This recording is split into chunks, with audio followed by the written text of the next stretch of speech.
great. Assalamu alaikum wa rahmatullahi wa barakatuh. May Allah's peace and blessings be on each and every one of you.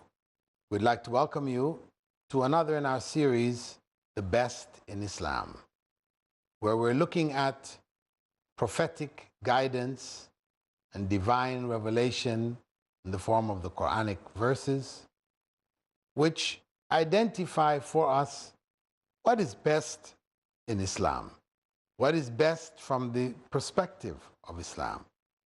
In our previous episode, we looked at what was best in terms of gatherings, that they be wide and spacious, inclusive, what is best with regards to the generations that we should depend on for understanding of the deen.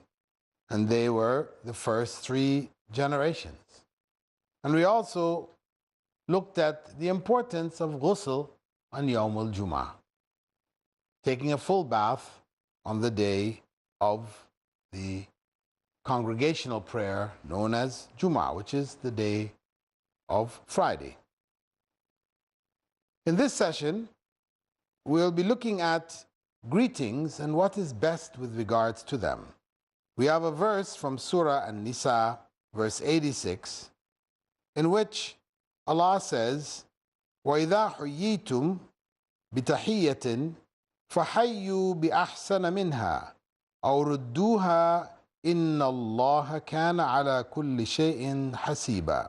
When you are greeted, answer with an even better greeting, or at least a similar greeting. Certainly, Allah takes account of all things. This is a basic principle. Amongst Muslims, we know somebody greets you, Salaam alaikum, then you should at least respond, Wa alaikum salam. It is better to respond, Wa alaikum salam wa rahmatullah, or Wa rahmatullahi wa barakatuh. To add on to it, to increase it, that is better. But it is perfectly okay just to respond with what was given. And this is understood amongst the believers. We do have narrations from the Prophet, may God's peace and blessing be upon him, in which he advised that if disbelievers have greeted us, Salaam alaikum, we should respond by saying merely, Wa alaikum. We don't complete Wa alaikum salam. Some people have raised issue about that. Why? Isn't that somehow making them inferior to Muslims, etc.? No, it has nothing to do with inferiority. What happened in the time of the Prophet, may God's peace and blessing be upon him, was that the Jews would come to him and say to him, Assalamu alaikum, which sounds very much like Assalamu alaikum. But what they were actually saying was, may you be poisoned. Instead of, may peace be upon you, they were saying, Assalamu alaikum, as opposed to Assalamu alaikum. So they were doing that in fun, in jest, cursing the Prophet. So the Prophet, may God's peace and blessing be upon him, responded by merely saying, Wa alaikum. Whatever you have conveyed to me, same to you. So he encouraged Muslims to use that as a general principle. Since we don't know sometimes what people are actually saying, or we don't know their intentions, the intentions behind what they're saying. So if their intentions are not good, we say, Wa alaikum, it's same to you. Whatever you're wishing for us, we wish the same to you. If it is good, then we wish good for you. If it is bad, then may that bad go back to you. So that was the principle behind it. Not an issue of a person as a Muslim looking down on other persons who are non-Muslims. It's not a matter of that at all. Now, going from this greeting amongst Muslims or responding to the Muslim greeting given by non-Muslims, we could move on to the greetings of non-Muslims themselves. When they wish us Merry Christmas, or they wish us Happy New Year, can we respond to them in kind? There are many who say, yes, this is what the verse says. At least give them what they gave you. They said, Merry Christmas, you should at least go, Merry Christmas. And if they say Merry Christmas and you want to give them more, you can tell them even Merry Christmas and a Happy New Year. Give them more. But others have said, we have to consider what is the meaning of this. Merry Christmas is saying and wishing that one may have a happy day celebrating the birth of God. Then this is something abhorrent in Islam. It is against the teachings of Islam. So a Muslim should not celebrate or wish one to be happy on the day of the birth of God, because we don't believe God was born. It's not an appropriate greeting. It's inappropriate. It is idolatrous. It goes in the face of religion, the true religion of God. So it is not really acceptable for Muslims to greet Christians either beginning or responding to Merry Christmas. For some who can't understand, some people raise the issue saying that they wish us Happy Eid, Eid Mubarak. They wish us, on our days, even though they don't believe. But the point is, are the principles of Eid al-Fitr and Eid al-Adha going against the teachings of their religion? No. They believe in the concept of Eid al-Adha. It's part of the religion that Prophet Abraham was to sacrifice his son. When God confirmed from him through his actions that he was truly ready to obey God, a ram was sent down, and that ram was sacrificed in the place of his son. That is something shared. Christians, Jews, and Muslims believe this incident took place. So, to celebrate that great event is not against Christian teachings. Christians don't do it. Now, similarly, Eid al-Fitr, where we feed the poor, we celebrate the fast of Ramadan, we give Zakat al-Fitr, and we have that day, Eid al-Fitr is a day in which we feast and invite others to eat along with us. Is that something against teachings of Christianity? No. There's nothing in it against the teachings. Prophet Jesus fasted. It's recorded in their own books. 40 days. Days and nights. Prophet Moses fasted. 40 days and nights. Same thing. So fasting is not something looked down upon, nor is the idea of feasting afterwards, sharing with the poor, something which goes against the teachings of the religion. So their situation is not the same as ours. In order to bring the story closer to them, for them to better understand why we cannot participate, you can give them the example of a religion in the US which is recognized. It's known as the Church of Satan. Now, the Church of Satan, and they have Satan's Bible, and they have rites and rituals which they follow, and beliefs concerning Satan. Now, if somebody from that cult or that religion said to a Christian, Happy Satan's Day, would that Christian feel comfortable saying back to them, Happy Satan's Day to you too? Of course not. They would reject it. They would not join in that. They would not say it. So, in the same way that they would not repeat what was said because it contained in it a concept which was against their religion. Christianity, like Islam, Judaism, is against the satanic way, against the followers of Satan. So how would they then celebrate through wishing a merry Satan's Day to others? Not possible. So for us to say Merry Christmas is equivalent because it contains such an abhorrent idea condemned in the Quran in so many places that it shouldn't come off the lips of a Muslim. Similarly, New Year's Day, Happy New Year's Day. Happy New Year's Day is a pagan celebration from ancient Roman times for January, from Janus, the god who is looked at as the god governing the year, the beginning of the year. He's depicted as a two-headed man, a man with a face on the front and the back of his head, not two-headed, but two-faced, one looking forward to the new year, the one looking backward to the passing year.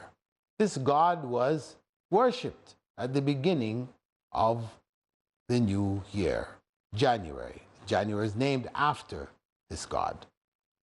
And furthermore, the principle that they had was the New Year's Eve night was the night of revelry and drunkenness and a free-for-all. Everybody and anybody could do anything.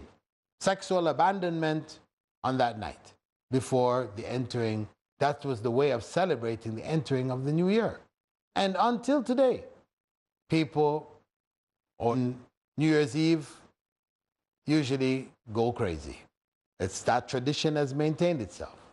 And then, of course, there is the greeting of a Happy New Year's Day. So as a Muslim, we cannot participate in that. We cannot say Happy New Year's, and what is involved in it is so abhorrent to Islamic teachings. Now, the first of Muharram, which is the beginning of the new year in the Islamic calendar, also we don't celebrate that day. That day is just another day. It varies around the year. We call it, it's still looked at as the first of Muharram, but there is no celebration connected to it. There's no reason to celebrate it. For Muslims, we don't engage in its celebration.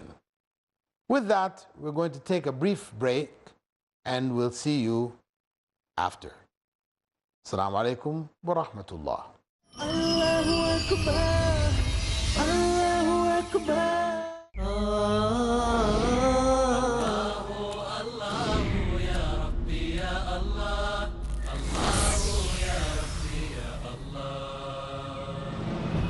Iman is the secret of Allah in His creation, that which He places into the hearts of those that He loves.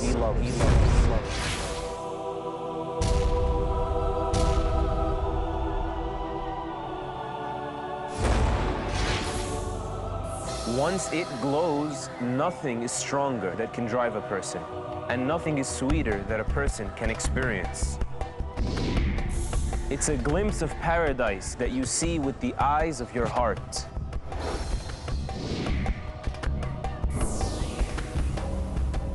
Unlock your Iman with my new series, Imanology, The Fundamentals of Faith.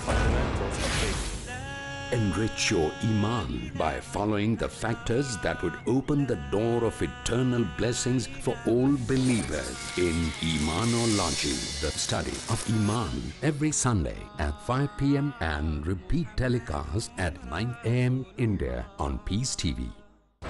The true and faithful servants of Allah subhanahu wa ta'ala. Some faces in the day of resurrection will beam in brightness. Their qualities, their characteristics. الذين آمنوا, those who believe in Allah subhanahu wa ta'ala. وتطمئن قلوبهم بذكر الله. Sheikh Saeed Al-Ghadi. And their hearts find tranquility and rest by remembering Allah subhanahu wa ta'ala.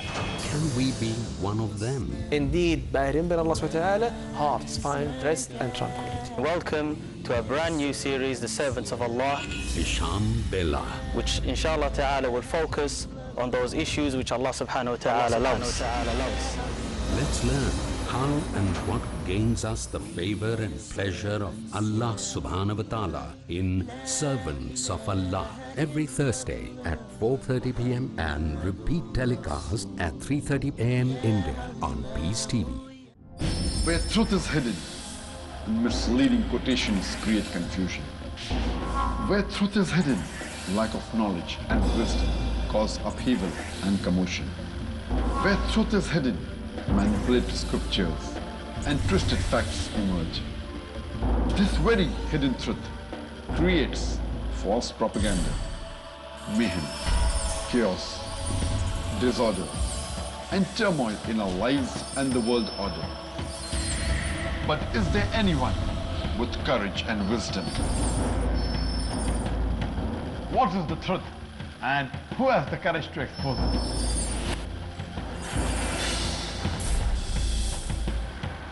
Because it's your right to know the truth. Watch truth prevail and lies perish in Truth Exposed by Dr. Zakir Naik. Next on Peace TV.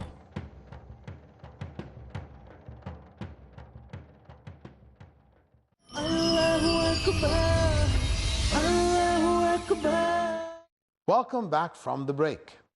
As we were mentioning prior to the break, talking about greeting and what's acceptable for us to greet each other with, and we're encouraged to give even better greetings than the ones that we received. We said that this is within the bounds of Islamic teachings. We don't greet where greetings involve concepts or words, expressions, which go against the basic teachings of Islam. We cannot participate. It's not allowed for us to participate in such greetings.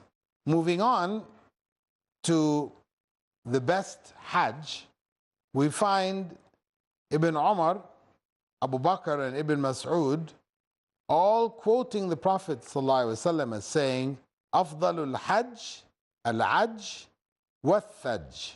The best part of Hajj is the raising of voices and the flowing of blood.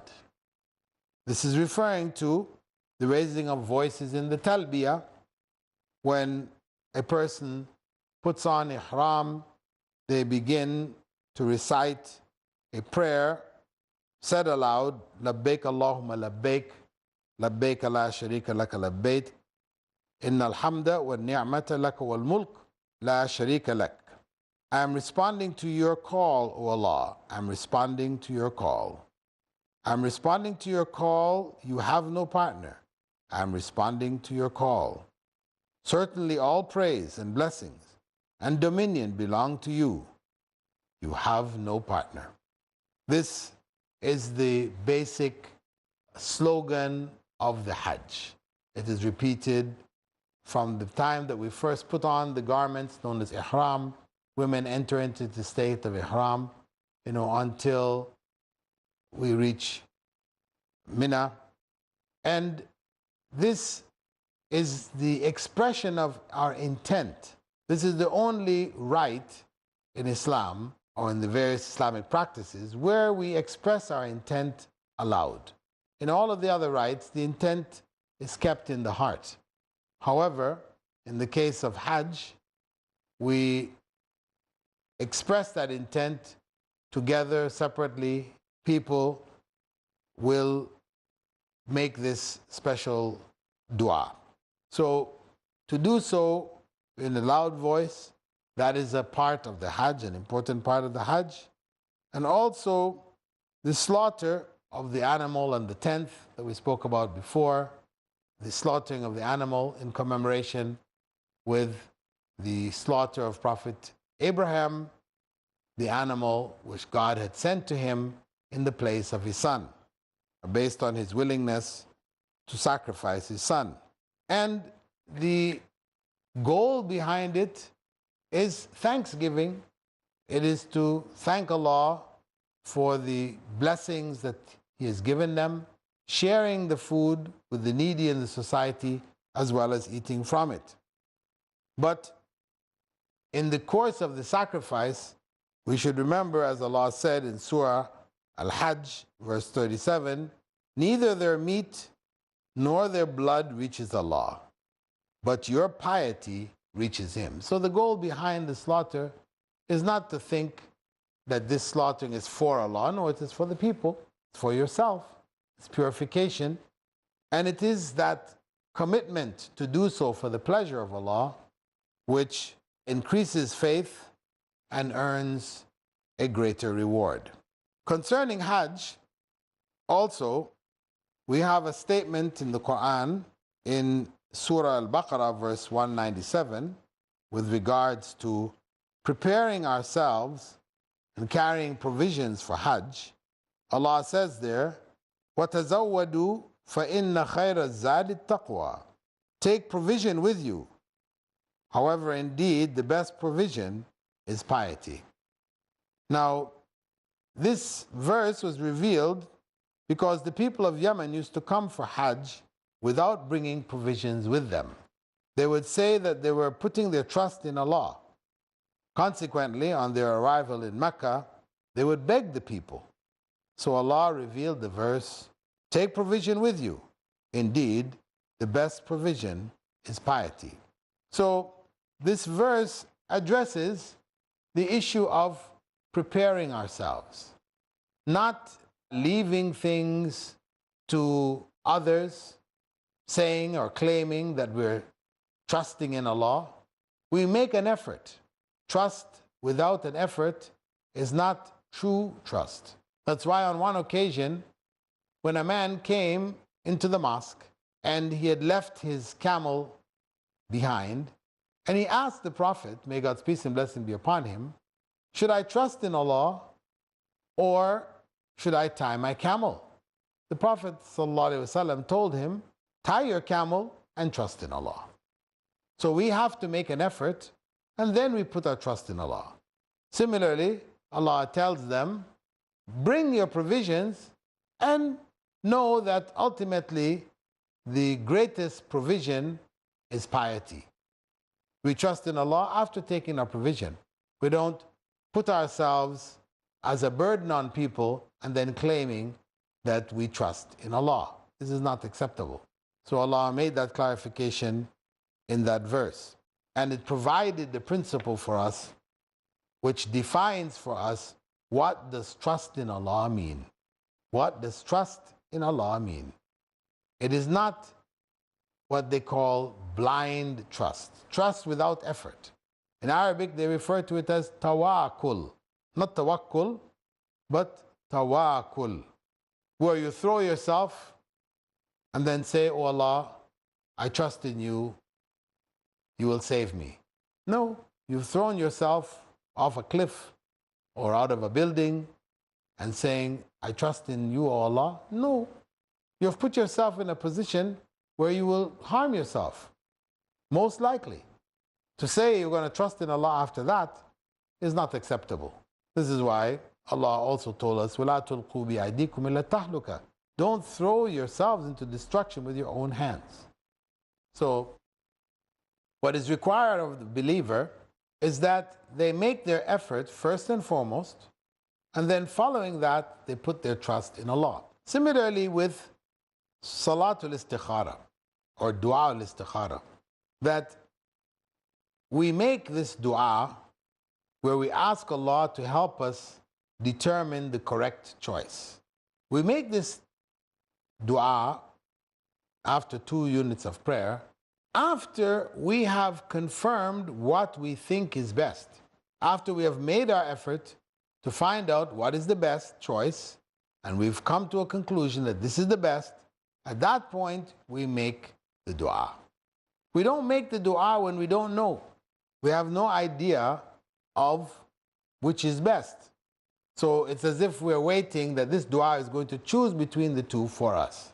No, we have to choose first. So it's after that choice, then we make the dua, asking Allah basically that if it's good for us, make it easy for us. If it's not good for us, take it away and take it out of our hearts and make us accept whatever else you've chosen in its place. So that still follows the principle of making the effort, then trust in Allah. Not just merely trusting in Allah to choose for us without making any effort on our own part. So this is a general principle. of what constitutes trust in Allah. So with that, we'd like to close up this session, thanking you for being with us, and we hope to see you in the following session. Assalamu alaikum wa rahmatullahi wa barakatuh. Season konzu alatina, season konzanjalo, season konzu alatina, season